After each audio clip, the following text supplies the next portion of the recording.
Hello everyone and welcome back to the Brentford Hive. Today we are looking ahead to game week 27 at the best wildcard team. Even if you're not in a wildcard, this video will hopefully still be helpful to you as we look at the best players to target across the next 3 to 5 game weeks. Just really quickly, we're going to have a quick look back at game week 26 so far. So currently there are 3 matches left to be played at the time of recording. I have 7 players left to play, including my captain Mo Salah. I'm currently on 44 points with Brian Mbeumo's 14 points, Oliver Glasner's 20 and Mateus Cunha's 9 points, taking me up to 59k in the world currently.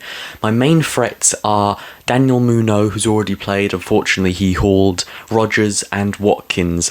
If those players don't do well, and tomorrow I have a couple of good results go my way, a couple of good scorers, players like Aina and Wood do well, I could be potentially up into the top 50k tomorrow, hopefully, fingers crossed. So looking ahead to game week 27 for my own personal team, this is my team right now and how it's doing. Currently my plan is to roll the transfer. Of course, just quickly, a reminder, the deadline is in 3 days, so you don't have a lot of time to make your plans. Make sure you lock them in before the deadline. Only 3 days to go, Tuesday deadline of course. My plan is just currently to roll. I like the way my team looks so far. Like you say, I could be into the top 50k by the end of this game week, hopefully, so not much to do, and there's no one really I'm looking to sell. Players like Trent, I'm not going to sell him before Southampton at home.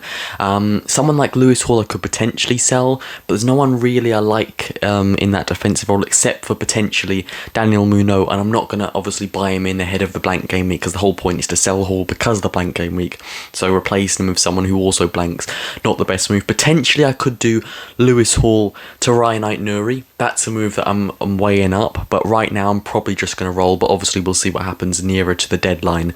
Now moving on to my best wildcard team. So in goal I've got Jose Sarr. Now goalkeepers are the toughest players to predict this season because no goalkeeper is really stand out as the best. The players that have the most clean sheets, such as Pickford, Raya, Matt Sells, the fixtures don't look amazing and they're not really players you're really going to want to target and bring in, and also they cost quite a lot of money. The upside to Jose Sarr is his next few fixtures look really good on paper.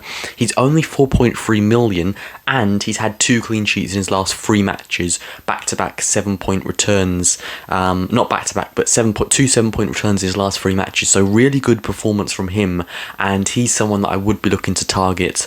And Wolves in general are a team that have good fixtures and good players that you would probably be looking to target across the next few weeks. My backup goalkeeper is of course Danny Ward. He's the only player in this 15-man squad that does not play, so all the other players are all starters for their clubs, which of course is very important when preparing for a blank game week. Now moving on to the defence, I of course have Daniel Muno. It's looking very hard to overlook him at this point. 23 points in his last 3 matches. Yes, he has the blank game week, but I'm prepared for that. I have other players that won't blank in game week 29, so we're all set for that. Daniel Muno just looks so good this season. I'm really disappointed that I sold him a few weeks back for Trent. I was so close to bringing him in this game week, but I just thought there's no point in just burning a transfer going from Trent to Muno. As of right now, it does look like it has backfired. I also have Trent Alexander-Arnold, again, just from a clear lack of defenders that I really like. And of course, that Southampton fixture could potentially be really good. He does blank, of course, in 29, but we have got that covered with our next 3 defenders, who are Ola Aina, Mazraoui and Mykolenko. So Mazraoui potentially a bit questionable, but obviously I'm bringing him in for that game week 29 fixture, which does look really good on paper. The same goes for Mykolenko and Aina. You could potentially have Ryan Ait-Nouri, who I spoke about a little bit earlier, but because I have Jose Sarr, I'm not sure if you want to double up on Wolves' defence, potentially a little bit risky.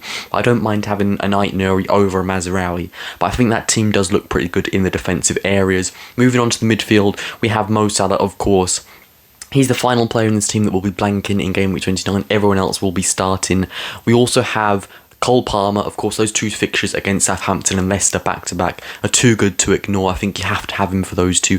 After that, you could potentially sell, but the fact he plays in game week 29 is a big draw for him. We also have Brian Mbeumo, again, so good this season. I didn't include him in last week's wildcard draft.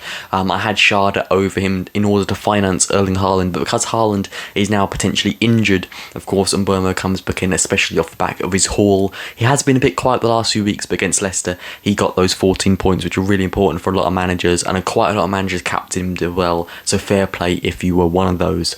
Then we also have Justin Kluivert, blanked the last few game weeks since I brought him in, but I'm sure he can return back to his best ways. Obviously, in game week 26, Bournemouth did have a red card. Zabani got sent off, so it wasn't the easiest fixture for them.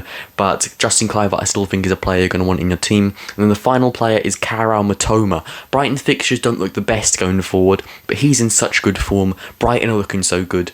They're a team you're probably going to want to invest in, and of course, again, don't blank in game week 29. And then moving on to the attack, we have Chris Wood and Mateus Cunha. They should be locked in every single wildcard and every single team. I got Cunha in this game week. Both have really good form. Cunha has good fixtures, Wood less so, but still, he's in really good form. And then the final player, of course, Isak cannot be included because he would take us up to 5 players you blank in game week 29, which means you would have to make a transfer or two to field a full starting 11. The whole point of wildcard is that you save your transfers. So the player I've gone with is Beto from Everton.